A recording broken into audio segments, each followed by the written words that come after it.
Right now, Stellantis dealerships are practically giving away cars, some with massive discounts of $20,000 or more, zero interest financing, jaw-dropping cashback offers. But what's the catch? In this video, we're diving into the wild deals, the hidden risks, and why Stellantis' desperation to move inventory could be a red flag for buyers. Stick around, because this isn't just about cheap cars, it's about the future of one of the biggest automakers in the world. What's happening? If you have been shopping for a new car recently, you might have noticed something shocking. Stellantis dealerships are practically giving cars away. Some vehicles are being sold at discounts of $20,000 or more, with additional incentives like zero interest financing and massive cashback offers. Lease deals that would have seemed impossible just a year ago are now common, making Stellantis vehicles some of the cheapest options on the market. On paper, this sounds like a golden opportunity for buyers, getting a brand new Dodge, Jeep, or Chrysler for a fraction of the price. That's hard to resist, but if a deal sounds too good to be true, there's usually a catch, and in this case, the catch is a big one. Stellantis isn't slashing prices out of generosity. The company is in deep trouble, drowning in unsold inventory, and desperately trying to move vehicles before the financial situation worsens. Some of the cars being sold at massive discounts are older models that dealers have been struggling to sell. Others are part of Stellantis' struggling electric vehicle lineup, which has failed to attract buyers in the US. For consumers, this raises an important question. Is it worth jumping on these deals, or will buying a Stellantis vehicle today lead to regret down the line? If these deals seem desperate, that's because they are. Stellantis is facing a financial nightmare, and the numbers tell a chilling story. Stellantis on the brink. The deals may be great for consumers, but they're a symptom of a much bigger problem for Stellantis. Right now, the company has over 1,400,000 unsold vehicles sitting in dealer lots, one of the highest inventory levels in the industry. To put that in perspective, that's nearly twice the inventory Stellantis would normally carry under healthy market conditions. Sales have been in freefall for years. In the last 5 years alone, Jeep, Dodge, and Chrysler sales have collapsed by nearly 50%. Jeep, once an unstoppable force in the SUV market, has seen its sales decline by over 40%. Dodge, once known for its muscle car dominance, has seen some of the worst losses in the entire industry, and Chrysler is barely hanging on with just 2 models in production. Dealerships are panicking. Many Stellantis dealers have stopped ordering new inventory because they can't even sell the cars they already have. To make matters worse, Stellantis' financial struggles have made it difficult for dealers to offer competitive financing options, pushing buyers toward rival brands like Toyota and Ford. This downward spiral has forced Stellantis to rely on drastic price cuts to move cars, but even these extreme measures aren't fixing the underlying problem. If sales don't rebound soon, the company's future is in serious jeopardy. But Stellantis' problems go beyond just sales numbers. Leadership instability has made things even worse, and the company just lost its CEO at the worst possible time. Carlos Tavares resigns.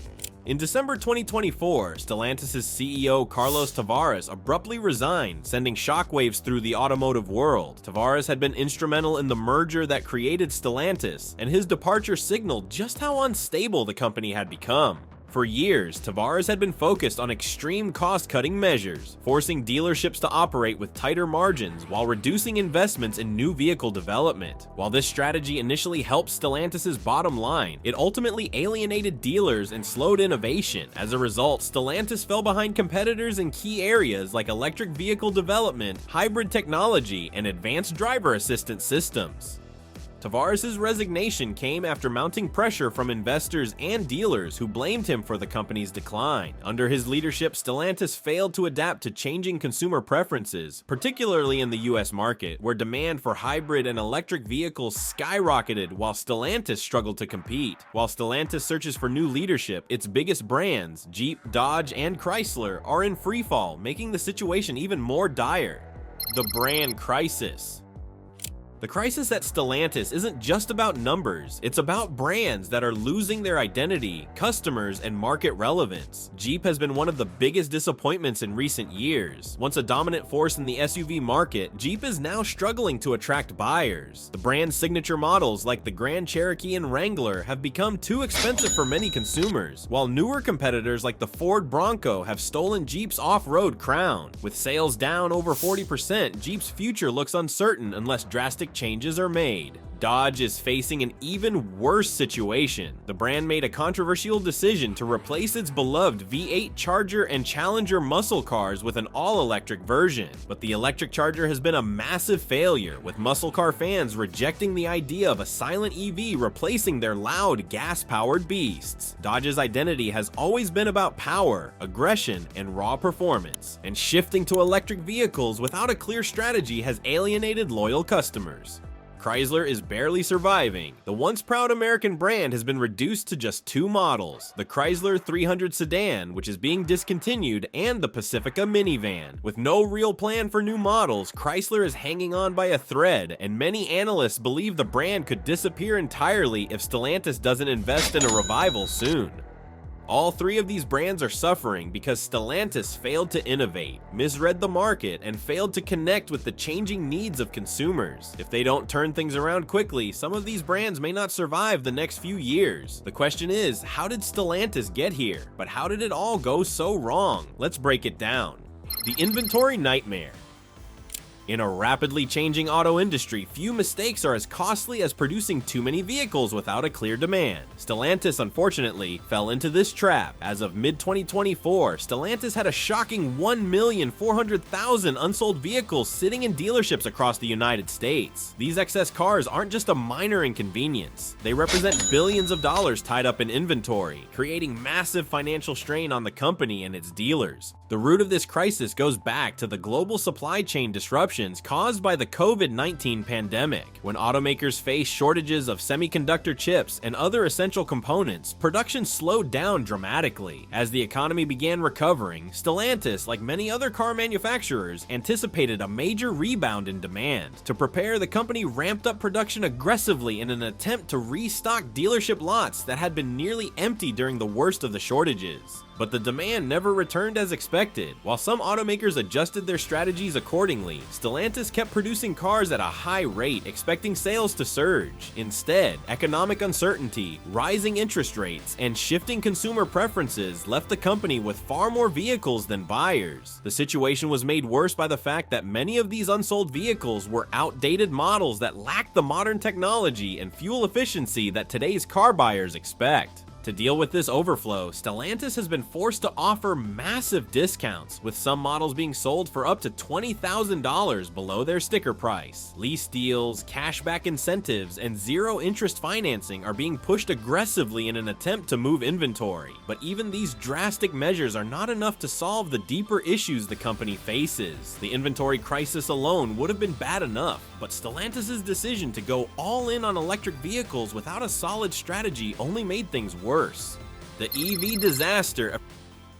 For years, electric vehicles have been hailed as the future of the auto industry, and nearly every major automaker has been working to establish a strong EV lineup. Stellantis was no exception. The company invested heavily in developing new electric models, believing that demand would skyrocket. But instead of leading the EV revolution, Stellantis found itself falling behind as its strategy collapsed. One of the company's biggest failures was the electric Dodge Charger Daytona. Dodge built its reputation on raw power, V8 engines, and the unmistakable roar of American muscle cars. But when Stellantis decided to replace the traditional gas-powered Charger with an electric version, it failed to recognize what its core customers actually wanted. Muscle car fans weren't interested in an EV Charger. They wanted the classic sound and performance of a gasoline engine. The result? Sales of the new Charger Daytona have been abysmal, and dealerships are already struggling to move the inventory. Jeep, another Stellantis brand, also miscalculated with its EV lineup. The company introduced electric models such as the Jeep Avenger and Jeep Recon, hoping to capitalize on the growing demand for environmentally friendly SUVs. But the problem was that Jeep's electric models came with premium price tags, making them unaffordable for many consumers. Unlike Tesla and BYD, which have been able to price their EVs competitively, Stellantis struggled to keep costs down, making its electric offerings less attractive. On top of pricing issues, Stellantis failed to build out the infrastructure needed to support its EV ambitions. Unlike Tesla, which developed a massive charging network to make ownership easier, Stellantis relied on third-party charging solutions that were inconsistent and unreliable. This lack of a charging ecosystem further discouraged potential buyers from choosing Stellantis EVs over more established competitors. Despite these setbacks, Stellantis continued to push forward with its EV transition, even as competitors like Toyota took a more balanced approach by investing in both hybrid and gas-powered models. While Toyota and Ford have seen success by catering to a wider range of consumers, Stellantis bet everything on an electric future that has yet to fully materialize. But Stellantis' struggles aren't just limited to the United States. Its global expansion strategy has been a disaster, leaving the company vulnerable in international markets. The global expansion failure.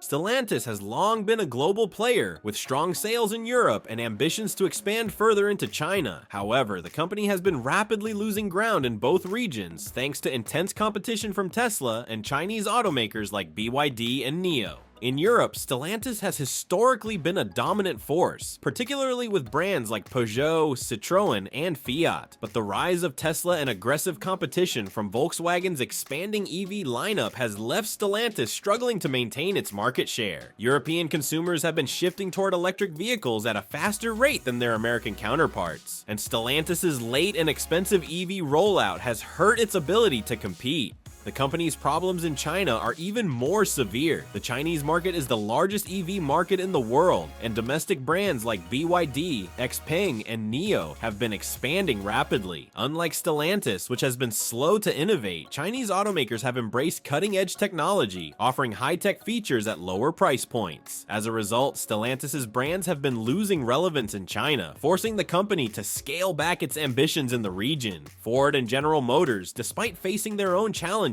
have been able to navigate these global changes more effectively. Ford's strategy of focusing on hybrid models while gradually expanding its EV offerings has kept it competitive, while GM's aggressive push into the Chinese EV market has helped it stay relevant. Stellantis, on the other hand, has been caught in the middle, too slow to innovate, too expensive to compete, and too dependent on outdated strategies. As the company continued to struggle, Stellantis' leadership believed that aggressive cost-cutting could be the solution, but instead of fixing its problems, these cuts only made things worse. Desperate cost-cutting, how Stellantis is hurting itself. When faced with financial trouble, many companies resort to cost-cutting measures to stabilize their operations. Stellantis, however, has taken cost-cutting to an extreme, making decisions that are actively harming its long-term prospects. One of the most concerning moves was the closure of its Luton factory in the United Kingdom, which led to thousands of job losses and weakened Stellantis' manufacturing presence in Europe. Additionally, the company has been slashing marketing budgets, leaving dealerships with fewer resources to promote their vehicles. Instead of reinvesting in product development or addressing the root causes of its struggles, Stellantis has prioritized short-term financial relief over long-term success. Mass layoffs have become another alarming trend, with thousands of workers losing their jobs as Stellantis attempts to shrink its workforce. While cutting costs might provide temporary relief on paper, it creates long-term instability, as fewer employees mean slower innovation, weaker customer support, and declining morale within the company. Instead of focusing on fixing its struggling brands, Stellantis has been retreating from key markets and making reactive decisions. If this trend continues, the company risks falling even further behind competitors, making it increasingly difficult to recover. But Stellantis isn't the first automaker to face a crisis like this. Other companies have gone through similar struggles, and their stories could offer insight into what Stellantis might face next. The fall of General Motors, a warning from history. In the year 2009, General Motors, once the pinnacle of American automotive dominance, faced an unprecedented financial collapse that led to its bankruptcy. This downfall was not a sudden event, but rather the culmination of years of strategic missteps. General Motors failed to innovate in an evolving market, relying heavily on fuel-inefficient vehicles at a time when rising fuel costs pushed consumers toward more economical options. The company also carried an unsustainable cost structure, burdened with high labor costs and excessive operational expenses, consequences. Recognizing the broader economic impact of losing such a major automaker, the United States government stepped in with a massive bailout package. Through the Troubled Asset Relief Program, General Motors received nearly $50 billion in federal assistance. In exchange, the government acquired a controlling stake of 61% in the restructured company. This intervention was seen as necessary to prevent the collapse of the American automotive industry, which could have resulted in the loss of millions of jobs across manufacturing plants, dealerships, and supplier networks. The warning signs that preceded General Motors' downfall are now eerily visible within Stellantis. The company has overproduced vehicles at a time when demand has stagnated, creating an overwhelming surplus of unsold cars. Additionally, Stellantis has been slow to transition to the electric vehicle market, trailing behind competitors who have already solidified their presence in the industry. Unlike General Motors, which benefited from a government bailout, Stellantis might not have the same safety net, especially in a global economy that remains fragile after recent disruptions. While General Motors provides a cautionary example of what not to do, Ford Motor Company offers a stark contrast in survival strategies. Ford's survival strategy: what Stellantis should have learned. During the late 2000s, as both General Motors and Chrysler struggled to stay afloat, Ford made a series of bold decisions that ultimately allowed it to avoid bankruptcy. Under the leadership of Chief Executive Officer Alan Mulally, Ford initiated a restructuring plan called The Way Forward. This strategy focused on financial stability, innovation, brand consolidation, and operational efficiency, all of which played a crucial role in the company's survival. One of the most critical moves Ford made was securing substantial loans before the financial crisis hit. By mortgaging its assets, including its iconic blue oval logo, Ford ensured that it had enough liquidity to weather the economic downturn. This proactive approach provided the company with financial security at a time when its competitors were scrambling for last-minute solutions. At the same time, Ford invested heavily in fuel-efficient and high-quality vehicles, aligning its products with shifting consumer preferences. Unlike General Motors and Chrysler, which clung to outdated gas guzzlers, Ford anticipated the growing demand for fuel-efficient models and positioned itself accordingly. In contrast, Stellantis has failed to implement similar proactive strategies. The company's continued reliance on outdated production models, a lack of meaningful innovation, and an unfocused brand strategy have left it vulnerable to the same risks that nearly took down General Motors. Instead of learning from Ford's example, Stellantis now finds itself in a situation that mirrors Chrysler's struggles from the past. Stellantis' current predicament bears a striking resemblance to Chrysler's previous bankruptcy, proving that history may indeed be repeating itself. Chrysler's bankruptcy: Stellantis is repeating the past. In the year 2009, Chrysler became one of the most high-profile casualties of the financial crisis, filing for bankruptcy after years of declining sales and poor leadership. The company had struggled to maintain market relevance, offering vehicles that failed to compete with industry leaders. Leadership missteps, combined with a lack of innovation, left Chrysler in a vulnerable position, ultimately leading to its collapse. To salvage the company, the United States government brokered a deal with Fiat, allowing the Italian automaker to acquire a controlling stake in Chrysler. Fiat's leadership brought much-needed restructuring, focusing on modernizing the lineup and improving operational efficiency. Over time, this partnership helped revive Chrysler, but the brand never fully regained its former dominance. Now, under Stellantis, Chrysler is once again facing the same existential threats. The company has a dwindling lineup consisting of only two remaining models, the Chrysler 300 sedan and the Pacifica minivan. Sales have continued to decline, and Stellantis has made little effort to reinvigorate the brand. Additionally, Stellantis is struggling with the same leadership instability and strategic missteps that contributed to Chrysler's past downfall. And the biggest question now is whether Chrysler can survive another crisis, or if this marks the end of the brand. Unlike in 2009, there is no clear path to a government-backed rescue. If Stellantis continues on its current trajectory, Chrysler may become a casualty of the company's larger struggles. If Stellantis does declare bankruptcy, the impact will be far-reaching, affecting consumers, dealerships, employees, and the entire automotive industry. What happens if Stellantis goes bankrupt?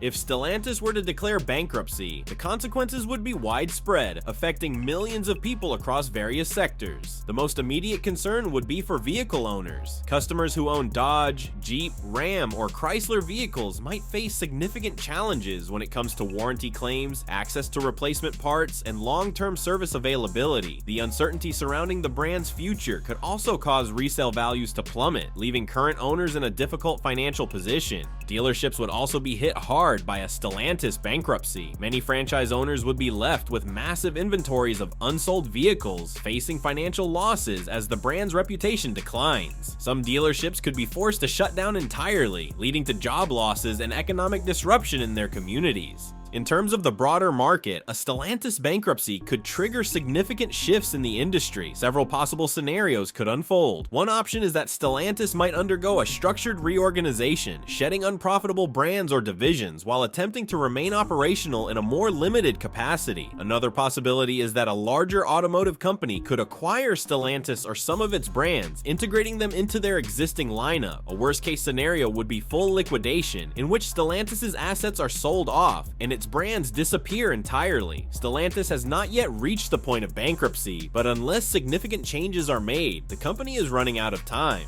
The search for a new CEO. Can leadership save Stellantis? With Carlos Tavares stepping down as Stellantis' CEO in December 2024, the company now faces one of its most urgent and critical challenges: finding a capable leader who can reverse its downward spiral. The search for a new CEO is not just about filling a vacancy, it is about finding someone with the strategic vision to navigate Stellantis out of its crisis. But given the magnitude of the company's problems, will a leadership change even be enough? Automotive industry experts remain divided on the matter. Some believe that a strong CEO with experience in crisis management could help Stellantis refocus its efforts, streamline operations, and rebuild consumer confidence. Others argue that the company's financial and structural problems are too deep, making recovery nearly impossible without a major overhaul. The task ahead for the next CEO is daunting. They must deal with failing brands, an oversupply of vehicles, dissatisfied dealerships, and a growing loss of consumer trust.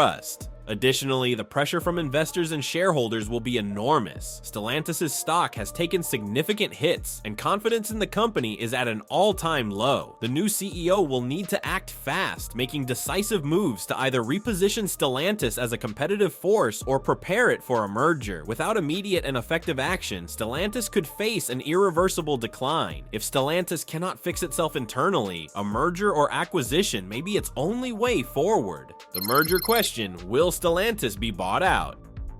As Stellantis struggles to stay afloat, speculation about a potential buyout or merger is intensifying. The automotive industry has seen major consolidations before, and given Stellantis' current predicament, it is entirely possible that another automaker could step in. But who would be willing to acquire Stellantis, and what would it mean for its struggling brands? One possibility is that a major global player such as Volkswagen or Toyota could purchase Stellantis outright, absorbing its assets and restructuring its operations. Volkswagen, for example, has shown interest in expanding its global presence and could see Stellantis' brands as a valuable addition to its portfolio. Toyota, known for its stability and long-term planning, might consider acquiring Stellantis to strengthen its foothold in markets where Stellantis still has some influence. Another potential outcome is that Stellantis may be forced to sell off individual brands rather than the entire company. Jeep and Ram remain valuable, despite Stellantis' troubles, and other automakers might see them as worthwhile acquisitions. However, Chrysler and Dodge, which have been declining for years, could struggle to attract buyers. If Stellantis cannot find a merger partner or sell off valuable assets, the company could be left with no option but to declare bankruptcy. But before Stellantis reaches that point, is there any way for the company to recover on its own? And even if Stellantis does recover, its struggles are part of a much bigger shift in the automotive industry.